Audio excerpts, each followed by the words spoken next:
These people are creating a terrible problem in our cities. They can't or won't hold a job, they flout the law constantly and neglect their children, they drink too much, and their moral standards would shame an alley cat. For some reason or other, they absolutely refuse to accommodate themselves to any kind of decent, civilized life. This was said in 1956 in Indianapolis, not about blacks or other minorities, but about poor whites from the South. Nor was Indianapolis unique in this respect.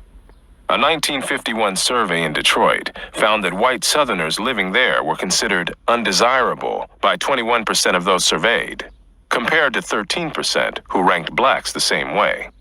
In the late 1940s, a Chicago employer said frankly, "I told the guard at the plant gate to tell the hillbillies that there were no openings." When poor whites from the South moved into northern cities to work in war plants during the Second World War, occasionally a white Southerner would find that a flat or a furnished room had just been rented when the landlord heard his Southern accent.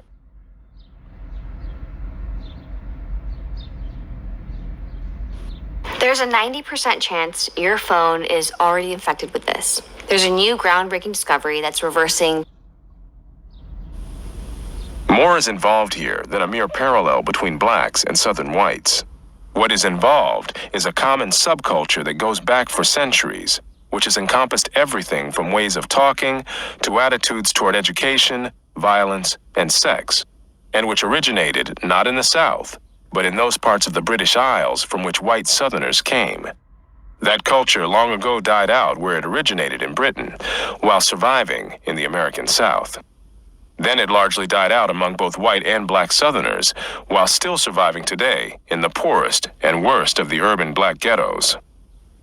It is not uncommon for a culture to survive longer where it is transplanted and to retain characteristics lost in its place of origin. The French spoken in Quebec and the Spanish spoken in Mexico contain words and phrases that have long since become archaic in France and Spain. Regional German dialects persisted among Germans living in the United States after those dialects had begun to die out in Germany itself.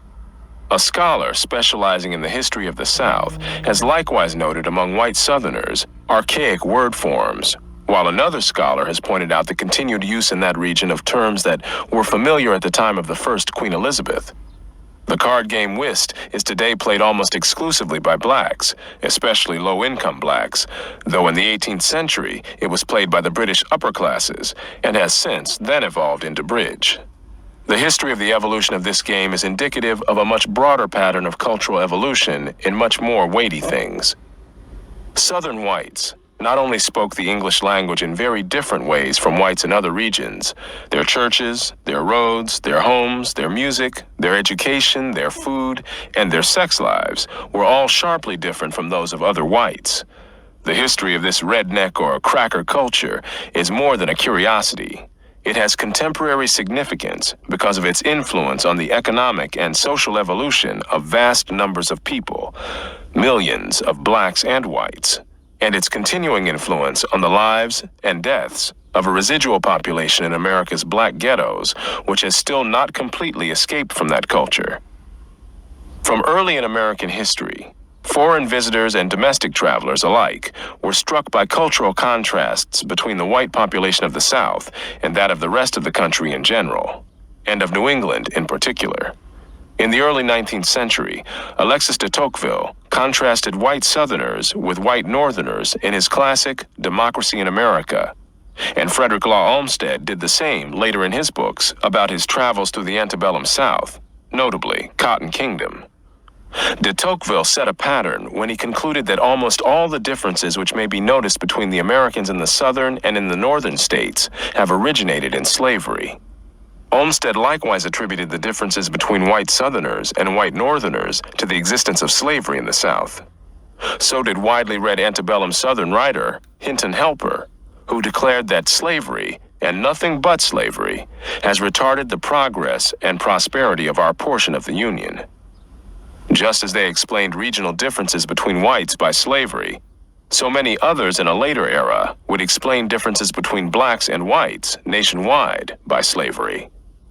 Plausible as these explanations may seem in both cases, they will not stand up under a closer scrutiny of history. It is perhaps understandable that the great overwhelming moral curse of slavery has presented a tempting causal explanation of the peculiar subculture of Southern whites, as well as that of blacks. Yet this same subculture had existed among Southern whites and their ancestors in those parts of the British Isles from which they came, long before they had ever seen a black slave. The nature of this subculture, among people who were called rednecks and crackers in Britain before they ever saw America, needs to be explored before turning to the question of its current status among ghetto blacks and how developments in the larger society have affected its evolution.